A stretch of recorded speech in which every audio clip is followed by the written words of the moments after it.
Fui no Instagram, na verdade. Eu vi o trabalho do Rui, alguns vídeos, e dava para perceber que ele é um ator demais.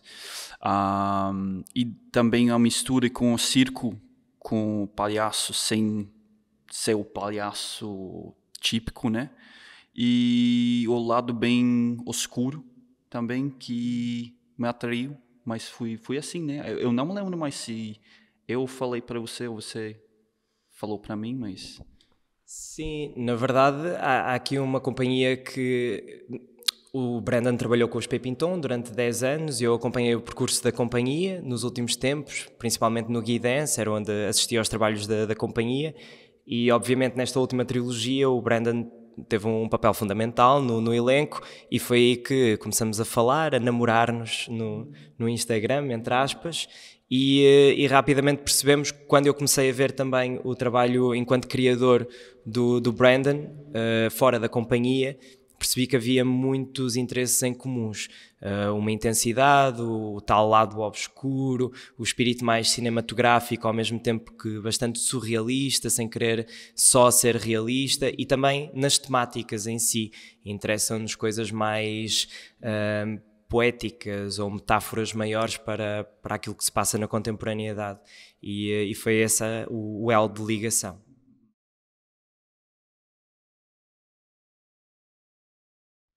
Este projeto nasceu com um convite, uma encomenda direta do projeto Malacate, que me lançou o desafio de vir para Minas de São Domingos e tentar desenvolver um projeto sem qualquer tipo de restrição. Podia ser um espetáculo de teatro mais convencional, podia ser no meio da aldeia, podia ser onde nós quiséssemos.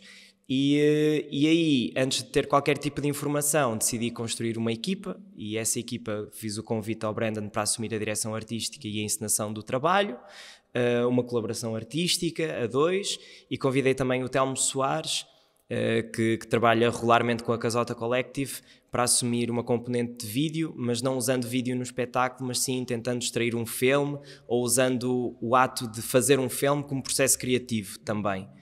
E então tudo começa assim na equipa. Depois foi uma residência artística que eu fiz aqui sozinho primeiro, e em que conheci o espaço das minas abandonadas, comecei a partilhar fotografias e todos ficamos apaixonados. E quando este processo criativo começou, foi muito óbvio que a demanda seria fazer o espetáculo no sítio onde todos nos diziam que era impossível fazer-se um espetáculo, porque todas as questões que o sítio é muito perigoso, não podemos levar público para lá, não há eletricidade e há uma memória muito negativa por parte dos habitantes desta zona em relação àquele lugar. É um lugar que está destruído e que não lhes é útil, e então fazia-nos todo sentido forçar e vamos fazer lá o espetáculo. Eu acho que desde o começo já fui bem claro que o projeto teve que ser uma coisa site-specific.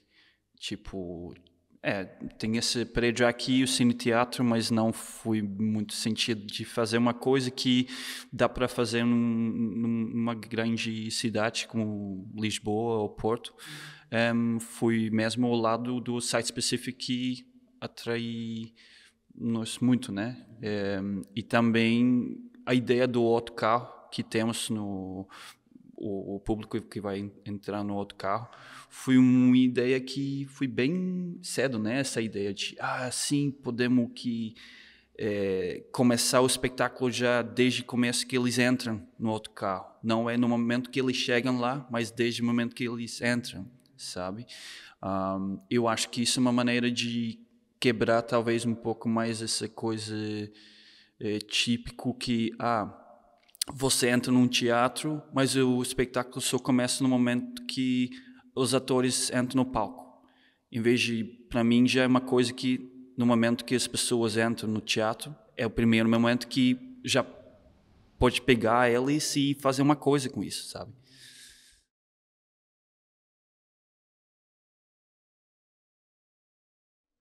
Na verdade, eu acho que a resposta perfeita é não pensando nessas disciplinas como uma restrição, mas sim ampliando-as e misturando-as.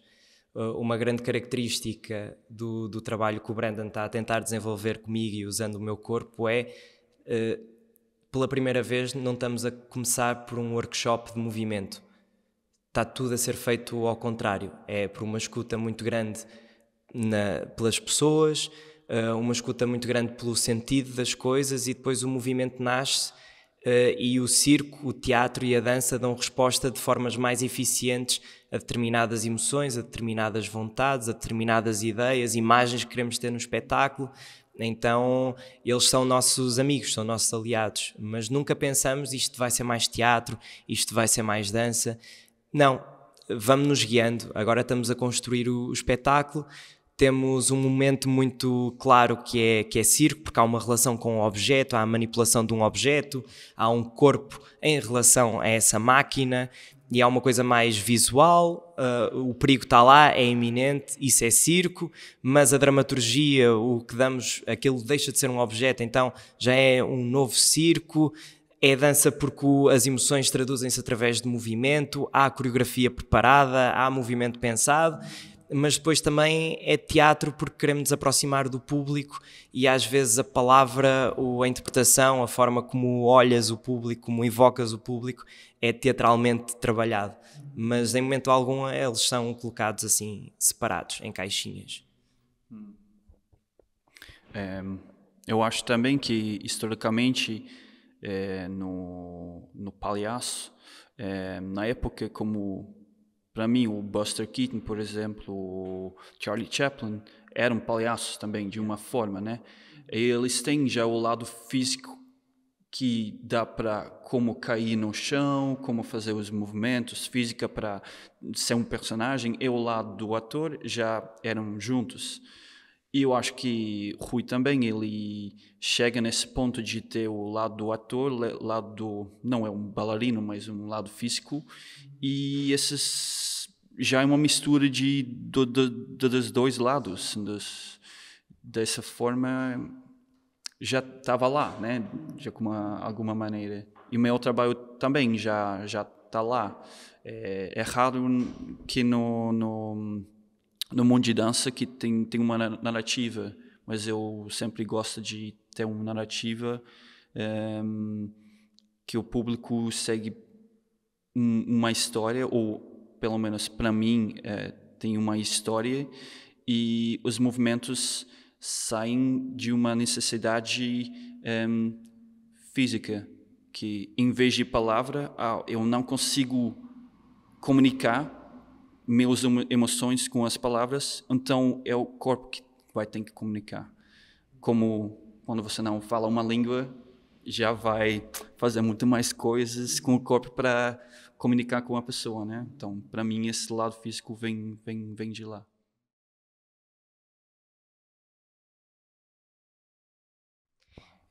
Eu começo e depois o Brandon continua, porque uma das coisas que mais nos entusiasmou quando chegamos aqui era a discussão que há aqui no meio destas pessoas do o que é que se vai fazer com aquele pedaço de terra que não nos pertence e que está abandonado. E houve a tentativa de criarem 3 fábricas aqui, que sem sucesso, é muito difícil gerar a economia, fazer a economia girar aqui, e agora parece que há uma discussão que é, isto deveria tornar-se assim uma espécie de residencial, pessoal vem para aqui passar férias, vai ali visitar, devíamos restaurar, fazer um museu. E então a primeira imagem que nos veio à cabeça foi a ideia de um safari. Então vamos permitir às pessoas terem essa oportunidade de experimentar o que é essa ideia de transformar isto num museu, um safari.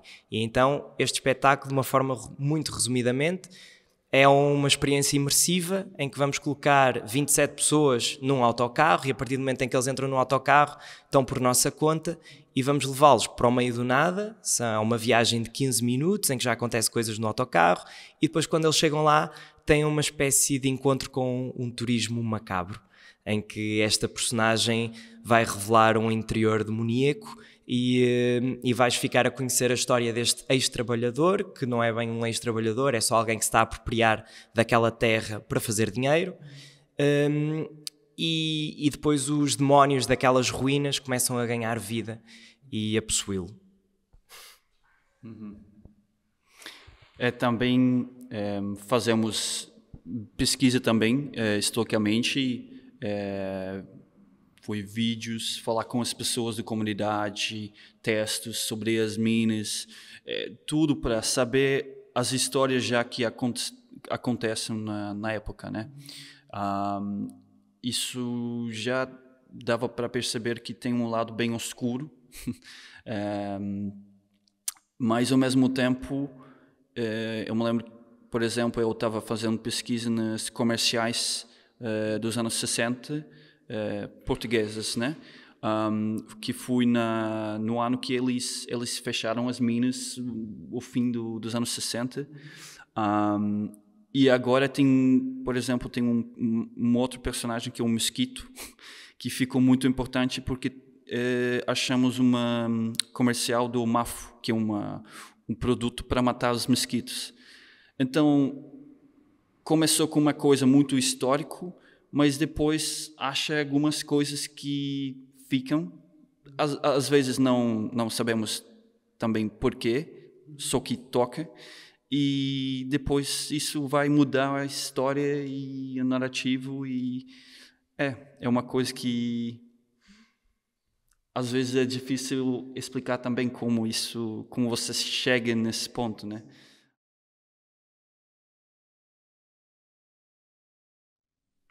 É sempre uma experiência muito delicada, porque nós somos os outsiders, somos aqueles que vêm de fora e que não queremos sentir que estamos a aproveitar-nos de maneira nenhuma ou de uma história, ou da potencialidade de um local, ou do colonializar as nossas ideias aqui. Então, primeiro de tudo, ter muito cuidado com esse lugar e depois tentar fazer parte.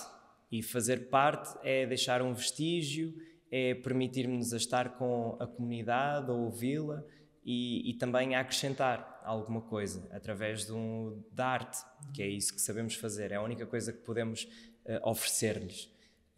E nesse sentido tem sido uma experiência extraordinária, porque também me parece que esta descentralização, o tirar a arte dos lugares mais óbvios, que acontecem sempre ou nas grandes cidades, parece-me cada vez mais um assunto urgente e também que sirva como exemplo para os artistas, porque facilmente vamos às escolas, não é?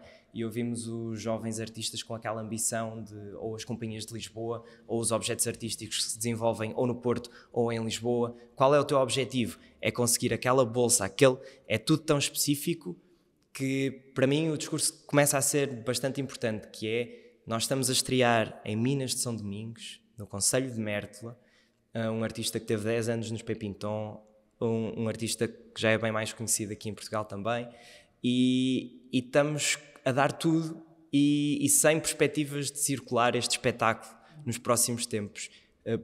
É uma vontade que queremos, obviamente, mas neste momento estamos aqui com o foco para esta comunidade, para estas pessoas, neste território. E então há uma honestidade muito grande nessa relação. É uma relação que não é unilateral, é bilateral, é dos dois lados. Eu acho que o processo foi também um pouco diferente para mim do que para Rui e Telmo, como eu não sou português, né? E a primeira vez para mim de ficar mais do que uma semana em Portugal, agora já é 2 semanas e meia. Então, tem um lado que é um pouco mais difícil para mim de perceber o que é alentejano, o que é da mina de São Domingos, o que é português, o que é europeia, sabe? É ainda difícil para mim, às vezes, de perceber a diferença. Já foi mais fácil com eles, porque às vezes eles falam que é uma coisa muito alentejana, sabe isso? Então, ok, isso não é só português, isso é uma coisa da região. Ou às vezes, tipo, as pessoas vão falar que isso é muito de mina de São Domingos, não tem isso em Mértola. Sabe que, ok, dá para perceber que tem uma diferença também entre essa aldeia e o outro. Então, acho que foi talvez interessante também para vocês, eu não sei, de ter minha ponto de vista, né?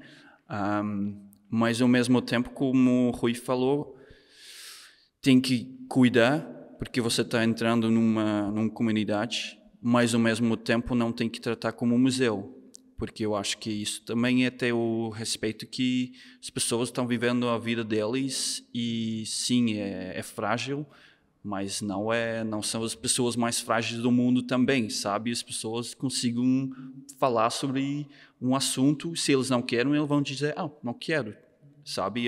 Eu acho que isso, pelo menos, eu sinto que estava bem chill para mim, tipo, todo mundo estava muito aberto. Eu fiz um turnê no Japão, então fazer Japão-Portugal é quase o oposto, sabe? As pessoas são muito mais chills aqui para falar sobre uma coisa. Tabu, sim, tabu, mas vamos falar sobre isso, sabe? Esse lado eu acho bem fixe. É.